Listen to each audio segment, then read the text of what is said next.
Ok, boa noite, irmãos.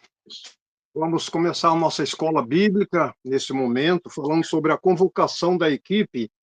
Tem um texto que eu quero ler aqui, Mateus capítulo 10, versos de 1 a 7.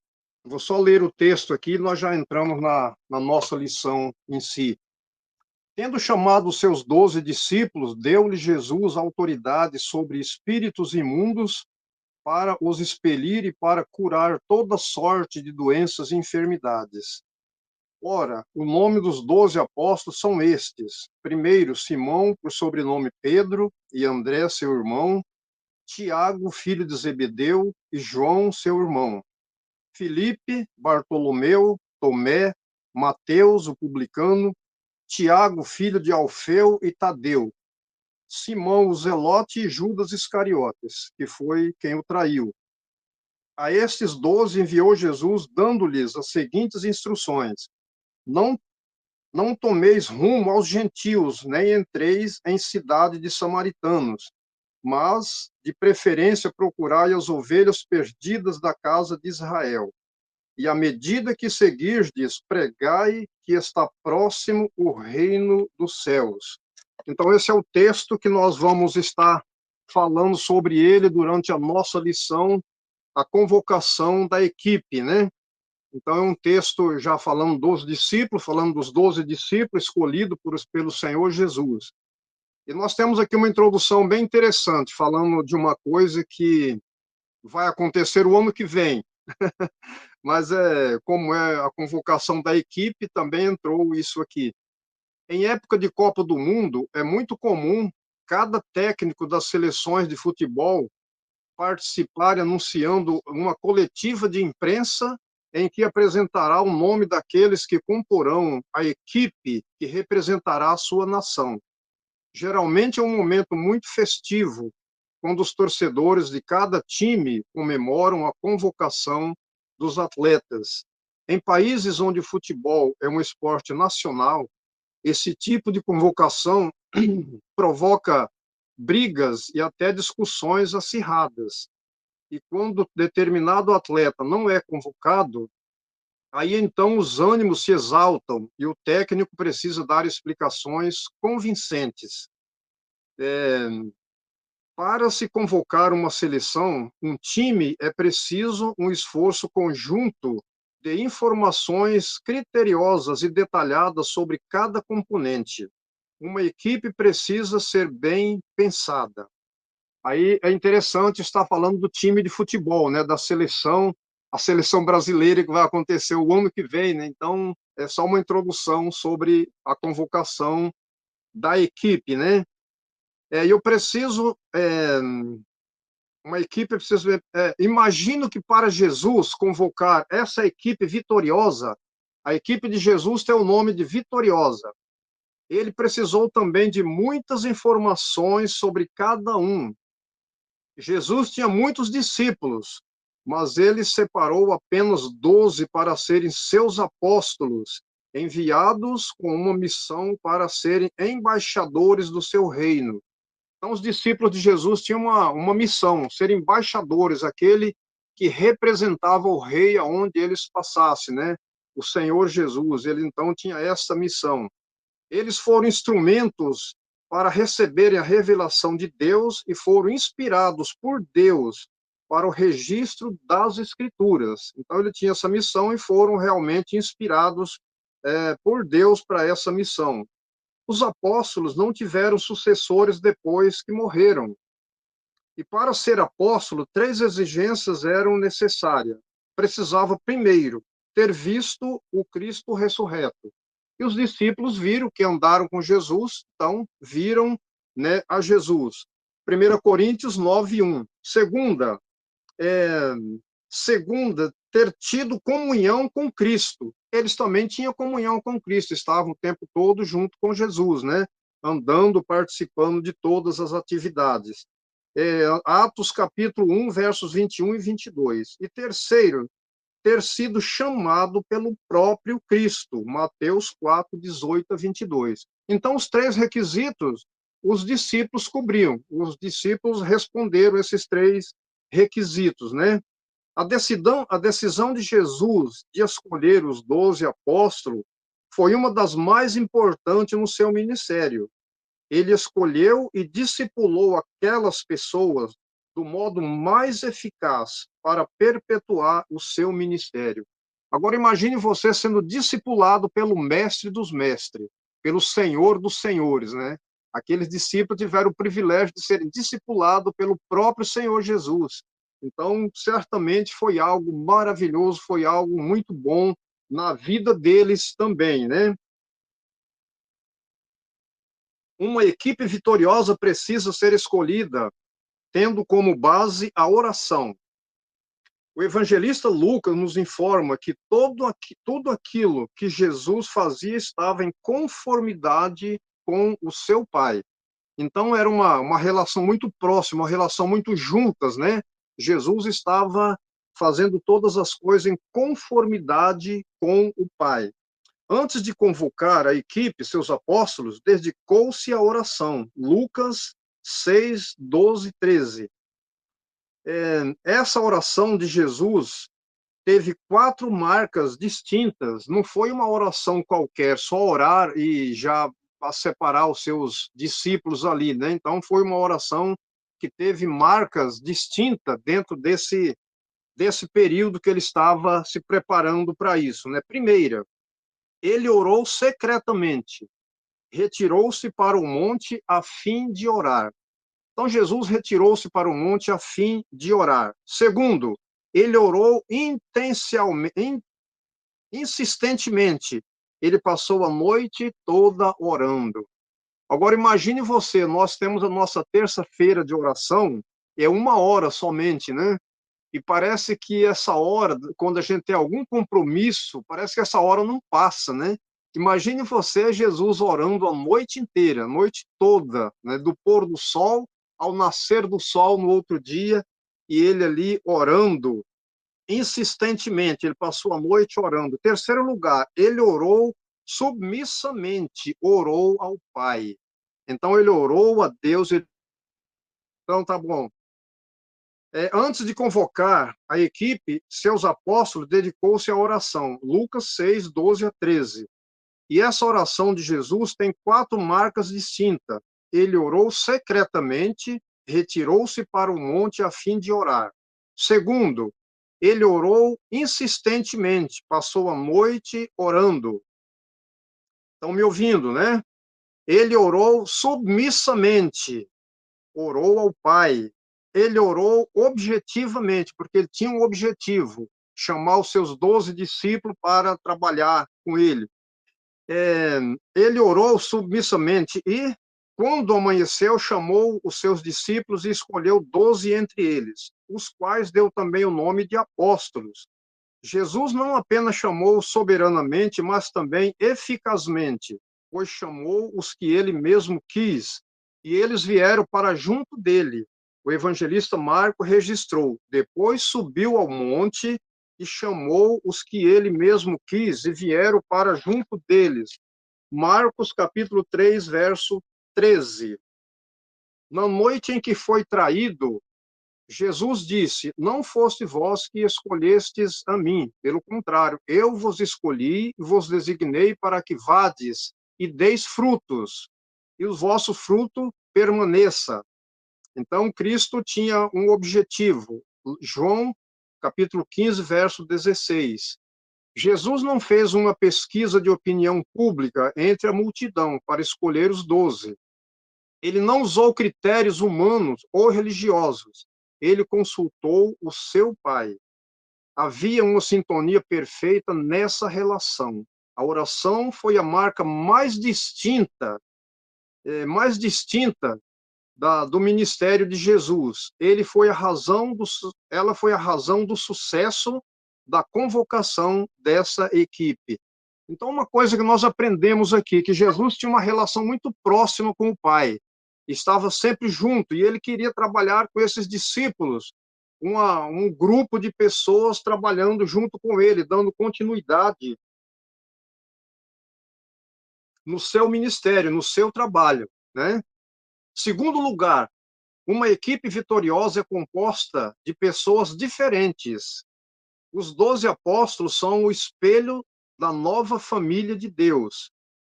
Ela é composta de pessoas, lugares, profissões, ideologias e tendências diferentes. Na equipe de Jesus havia desde o empregado de Roma até um nacionalista que defendia a guerrilha contra Roma. Esse grupo tão heterogêneo aprendeu a viver sob o senhorio de Cristo e tornou-se bênção para o mundo. Quanto mais estudamos a lista dos apóstolos, mais seguros ficamos de que sua escolha foi soberana, baseada na graça e não nos méritos. A marca que mais distinguiu os apóstolos foi a prontidão para seguir Jesus. Eles estavam prontos, né? Quando Jesus chamou, ninguém fez objeção, todo mundo estava pronto, deixou tudo o que estava fazendo e seguiram a Cristo. Então, nós vemos que eles foram obedientes ao chamado de Cristo, né? Então, a gente entende que Cristo chamou aquelas pessoas que ele mesmo queria, que ele mesmo quis, de todos os discípulos que ele tinha, todos os seguidores, ele escolheu 12 e colocou para fazer o trabalho junto com ele. Terceiro lugar, uma equipe vitoriosa é composta por pessoas com diferentes habilidades.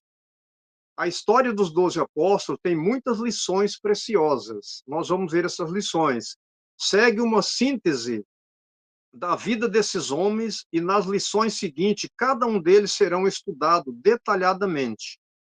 Pedro, chamado Simão, era pescador de Betsaida. João capítulo 1, verso 44. Mas morava em Cafarnaum. Marcos 1, 21 e 29. Era inconstante, temperamental e contraditório. Essa era Pedro, né? Ele mudou da confiança para a dúvida. Mateus 14, 28 e 30. De uma declaração veemente de lealdade para uma negação vexatória. Mateus 26, 33 e 35. Pedro, o homem que falava sem pensar, que respondia, repreendia a Cristo, que dormia na batalha, que fugiu e seguia Cristo de longe. Foi o apóstolo de credibilidade. Agora, uma frase maravilhosa que temos aqui. Jesus chama pessoas não por aquilo que elas são, mas por aquilo que eles virão a ser em suas mãos. Olha que coisa, né? Jesus chama pessoas não por aquilo que elas são, mas por aquilo que elas virão a ser em suas mãos. Então é Jesus que transforma, é Jesus que muda a vida do homem, é Jesus que muda a vida do ser humano. Assim como ele mudou a vida daqueles apóstolos, daqueles discípulos, ele mudou as nossas vidas também. Então, por isso que nós fazemos parte desse grupo, né? Tiago e João eram irmãos e muito explosivos e temperamentais. Tinham o apelido de filhos do trovão. Marcos capítulo 3, verso 17. Um dia pediram a Jesus que mandasse fogo do céu sobre os samaritanos. Lucas 9, 51 e 55. Eram também muito gananciosos e amantes do poder. A mãe deles pediu a Jesus um lugar especial para ele no reino. Então, a mãe desses dois rapazes pediu um lugar especial para eles ao lado de Jesus, né? André era um homem que sempre trabalhava nos bastidores. Foi ele quem levou seu irmão Pedro a Cristo. João 1, 40 e 42. Foi ele quem falou a Natanael sobre Jesus. João 1, 45. E também foi ele quem levou o garoto com o lanche até Jesus. Filipe era um homem cético e racional. Quando Jesus perguntou: onde compraremos pães para lhe dar de comer? João capítulo 6, verso 5, ele respondeu: não lhes bastaria 200 denários de pão para receber cada um o seu pedaço? Então ele já respondeu para Jesus o que realmente precisava se ser feito, né? Quando estava no cenáculo, no último dia, Felipe perguntou, compenetrado: Senhor, mostra-nos o Pai, e isto nos basta. João 14, 8. Bartolomeu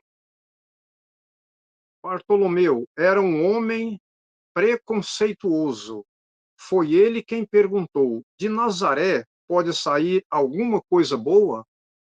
Então, olha a dúvida, né? Ele realmente era um homem preconceituoso. De Nazaré pode sair alguma coisa boa? Quando falaram de Jesus, né? Jesus de Nazaré. Então, ele fez essa pergunta, né? Mateus era empregado do Império Romano, um coletor de impostos. Era publicano, uma classe repudiada pelos judeus. Tornou-se o escritor do evangelho mais conhecido no mundo. Mateus, né? O livro de Mateus, que todo mundo conhece, todo mundo já leu, a maioria das pessoas já conhece muito sobre esse livro e já leu também esse livro, o primeiro evangelho, né? Tomé era um homem de coração fechado para crer. Ele não creu na ressurreição de Cristo e disse: se eu não vir nas suas mãos o sinal dos cravos, de modo algum acreditarei. É um homem de dúvida, né? Duvidoso. João 20, 25. Contudo, quando o Senhor ressurreto apareceu a ele, Tomé prostrou-se em profunda adoração e disse: Senhor meu e Deus meu. Então, Tomé reconheceu o Senhor naquele momento, né? João capítulo 20, verso 28. Tiago, o filho de Alfeu, e Judas Tadeu. Temos poucas informações sobre esses dois discípulos. Eles faziam parte do grupo, pregaram, expulsaram demônios, mas não se destacaram. Então, foram pessoas que estavam ali, fizeram o serviço, fizeram o ministério, fez o trabalho, mas não se destacaram. Simão o Zelote era membro de uma seita do judaísmo muito radical. Os zelotes defendiam a luta armada contra Roma. Ele estava no lado oposto de Mateus e se opunha ao pagamento de tributos a Roma, porque Mateus era o cobrador de impostos, né? E os zelotes eram pessoas contra ele, né? Eles estavam do lado oposto de Mateus. Os zelotes eram rebeldes, era um grupo de pessoas rebeldes, que gostava de rebelião, de coisas assim, mais agressiva, né? E Judas Iscariotes era natural da vila de Quiriote, do sul da Judéia. Ele não era galileu, era o tesoureiro da equipe e administrador do patrimônio, porém não era convertido. Era ladrão e roubava da bolsa. João 12, 6. Ele vendeu o Senhor Jesus por 30 moedas de prata. Judas foi um instrumento do diabo. João 6, capítulo 6, versos 70 e 71. Judas serviu de guia para os soldados prenderem Jesus no Getsêmani. Marcos 14, 43. A tragédia chocante da vida de Judas é prova não da fraqueza de Cristo, mas da impenitência do traidor. Então, nós percebemos que no grupo que Jesus escolheu, tinha gente de todo tipo, né? Gente que fazia coisas diferenciadas, coisas horríveis, mas tinha de todo mundo. Mas o importante é que Jesus trabalhou na vida desses homens, Jesus lapidou a vida desses homens, Jesus discipulou esses homens para serem os seus discípulos, os seus apóstolos, o seu sucessor durante muito tempo.